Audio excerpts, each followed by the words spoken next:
It's late in the conference.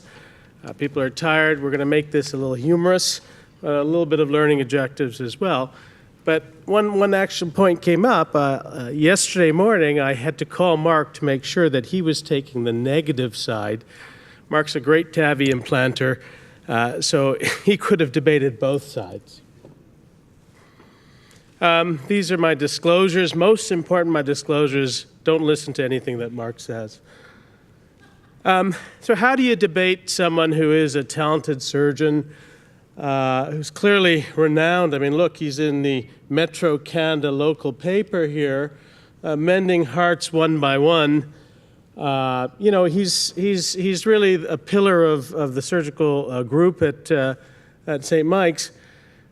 You know, and Mark's been involved in a lot of QI initiatives, and I think in a period of particular lucidity, he provided this comment to the reporter. He has said, "My advice is fairly simple.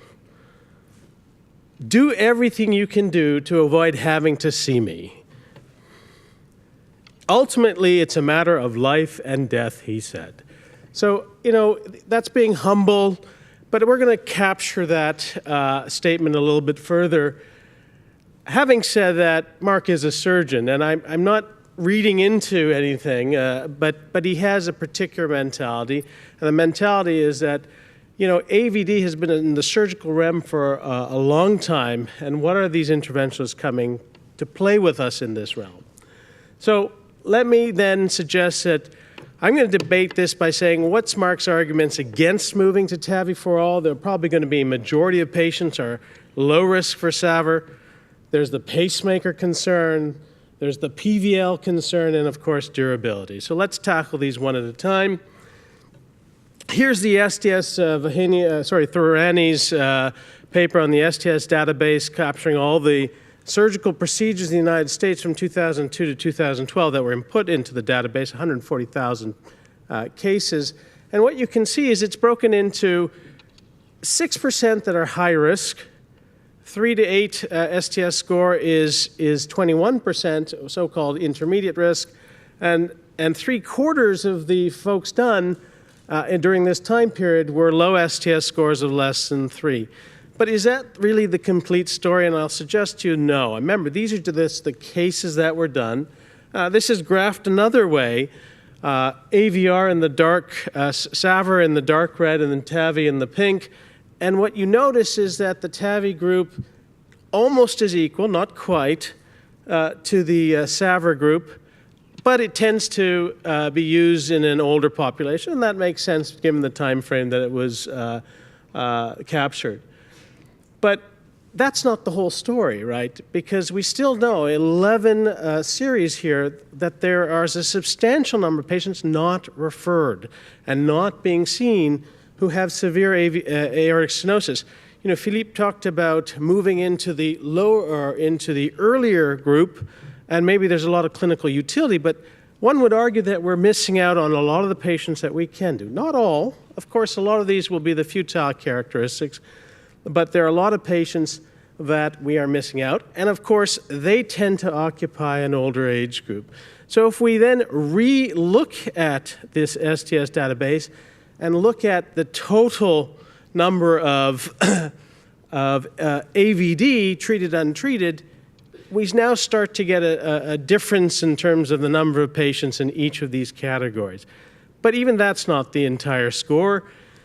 We know that about 15% of the patients that did go for surgery had surgery for pure AI. Now, they also tended to be in a little lower risk profile than the overall cohort. So let's factor that in to our statement, and what we see is we shrink the pie a bit, but now we see that STS in the intermediate and the low and the high risk make up the majority of patients that potentially could come for AV, for aortic stenosis treatment. Well, let's look at high risk. It's one slide, it's simple, it's done. US pivotal trial showed that there was a clear mortality benefit, a 5% absolute risk reduction in favor of TAVI in this population, STS score of 7.5. That's part of the TAVI realm. And I don't think there would be much in the way of disagreement with that from Mark. Well, what about then the intermediate risk group, that 3 to 8%? Well, again, fortunately, in the last year, we've had publication about Partner 2, STS scores of 5.8, and Sir-TAVI with STS scores of 4.5, dropping down even further. And what we see is, at the very least, TAVI is equivalent, and some suggestion that it might be better, specifically in the partner trial with the transfemoral group, and with regards to Sir-TAVI, halving of the disabling stroke risk. So I think in this group, because we have a minimally invasive strategy compared to one that is, we've talked about this before, and in fact it was eye-opening to hear Bob Key say the other day that he considers sternotomy a complication of what he's trying to do. Tie goes to the running. This is also in the realm of the TAVI subgroup. So now it leaves us with a large portion of low-risk patients, but is that the whole story? And the answer is no. We know that the STS doesn't capture all the data that factors into whether a patient is actually higher risk than the 3% risk suggested. And how do we know that? Well, even in Ontario, we're seeing that. These are the STS scores of the patients who had TAVI last year in Ontario, broken down by centre. What I will tell you is there's a number of folks who are in the lower than 3%, and you will notice this St. Mike's group here, 30% of their folks had an STS appropriately implanted, but an STS of lower than 3%. So keep that in mind when Mark tells you that do as I say, not as I do. But is that the whole story? It isn't, because, sorry. When we look at CHI-HI data for what is the current gold standard for mortality for isolated AVR, it sits just below, across the country, 2%. Add to that AVR plus CABG, and now you're sitting just below 4% in terms of overall mortality. So this is what we're facing as the gold standard for that bulk of patients that are undergoing AVR plus minus CABG. We have seen in the clinical trials a nice progression down with regards to actual mortality at 30 days from TAVI procedures. And of course, the OE ratios are all skewed in favor of TAVI, but you can see even here in Partner 2, S3, 1.1% 30-day mortality. Okay, you're going to say, but that's clinical trials. What's happening in the real world?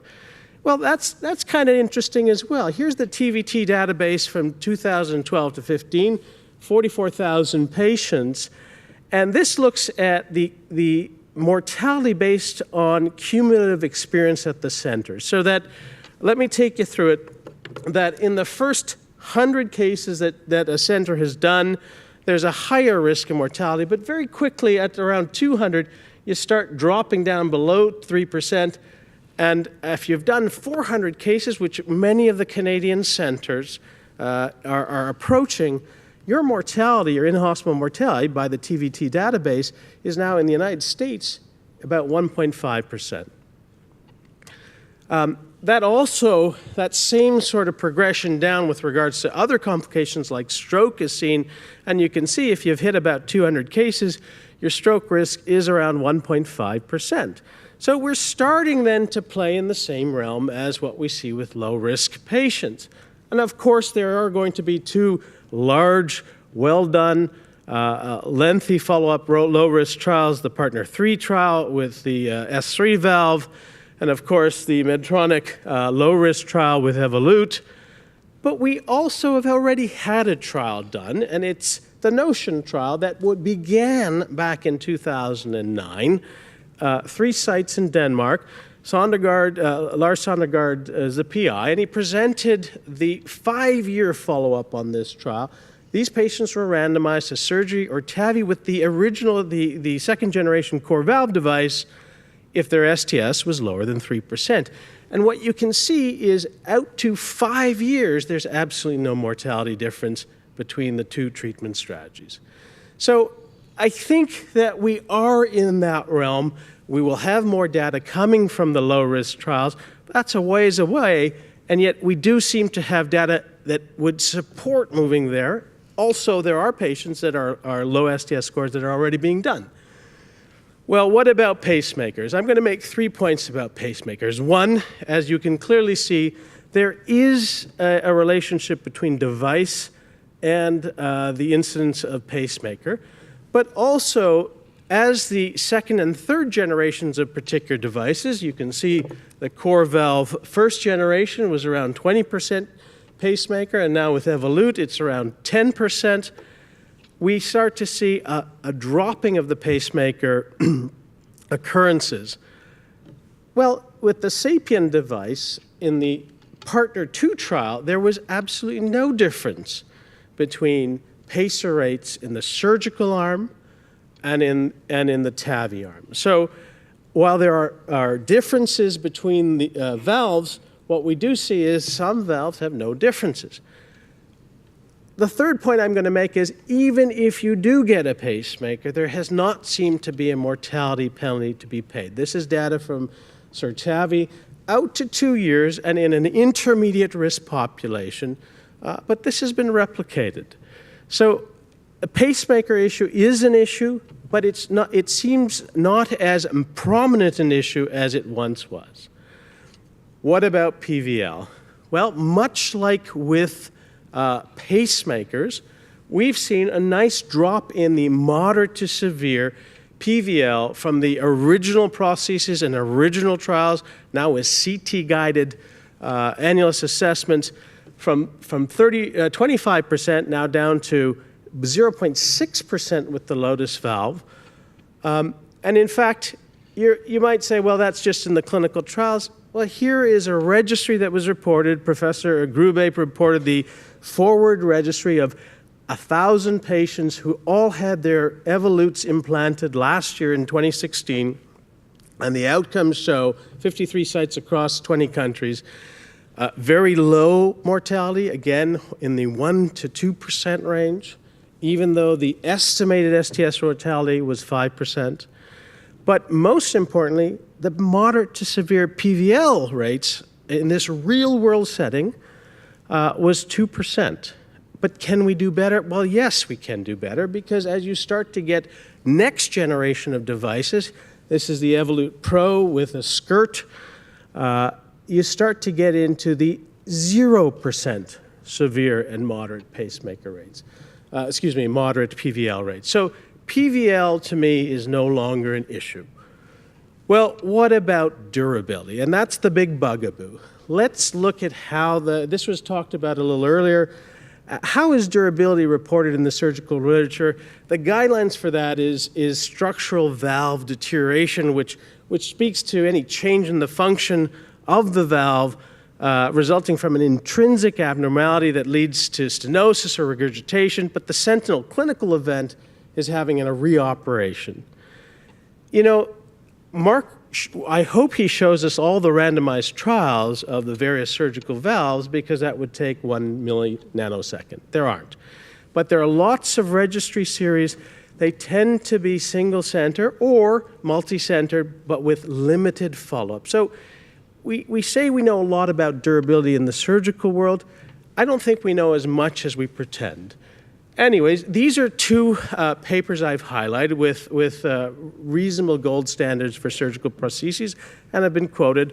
One is Tyrone David's paper of the Hancock 2 valve, and the other is a French paper from Bourguignon of the CE Paramount. And what we nicely see is these valves seem to be free of structural valve deterioration out to 12 plus years. In the case of CE Paramount, even up to 17 years. Aha! But then when you look at mortality, survival, what you notice is a little different. That at 10 years, half of the patients who were implanted on are no longer around. And that's in both groups. Okay, so what were the ages of those patients? In their 70s, 80s?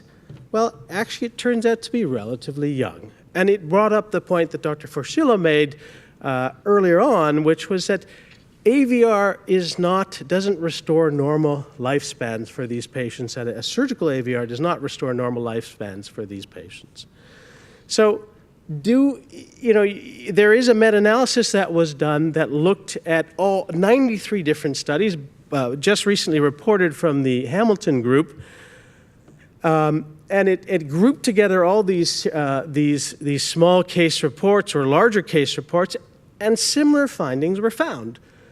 Structural valve deterioration, pretty good, and then it drops off the cliff at 12 to 15 years, but mortality is the same. And obviously, if you're 85, you've got about 5 years from the time of your procedure until half of the patients are no longer around. If you're 75 to 85, it's 7 years. If you're 65 to 75, it's just past 10 years.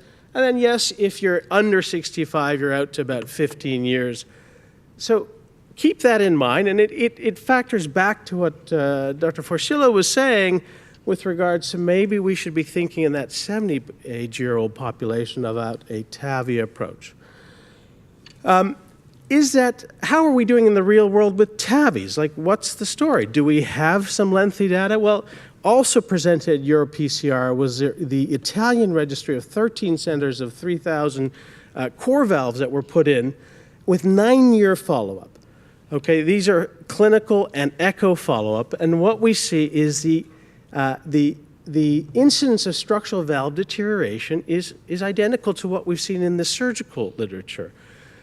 Also, there's no hint here that we're losing in terms of the valvular hemodynamics. So, agreed, it's only out to 7 years.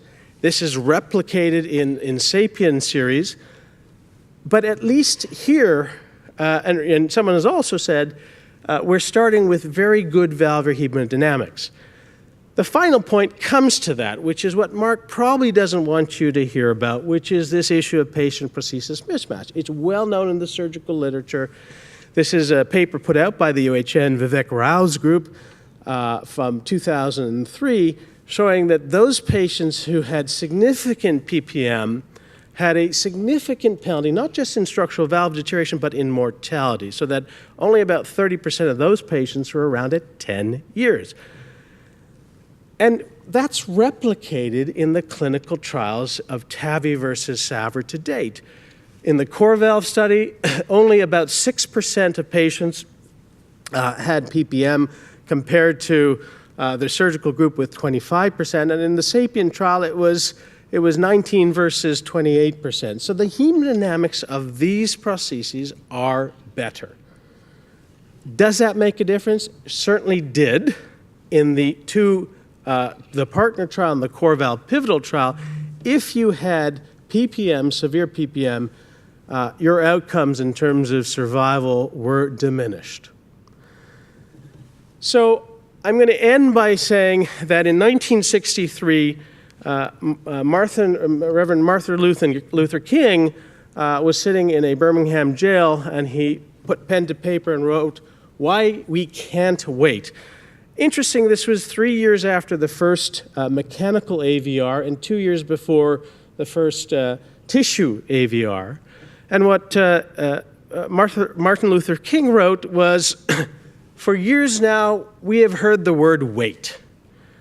It rings in the ear with piercing familiarity. This wait has almost always meant never." And for our patients who are now sitting on the cusp of requiring valve replacement and sit at the intermediate and even the low-risk category, some of this wait will mean never. So my colleague to come is probably going to tell you about historical stuff and how we can make things great. I'm going to urge you to go into the future. The future is bright, and it is bright because of conferences like this. This is a slide that Bernie Goldman gave me when we were debating CABG versus PCI, and it's very relevant again in the TAVI world. We do these procedures together. I've done procedures with Mark, and it works very well. So I'm going to make a personal plea to my colleague Mark, my good friend, be kind to me, but also be that Renaissance man, Mark. You know, the TAVI tsunami is not coming. The TAVI tsunami is here. And Mark, which side of the wave do you want to be on? Thank you very much.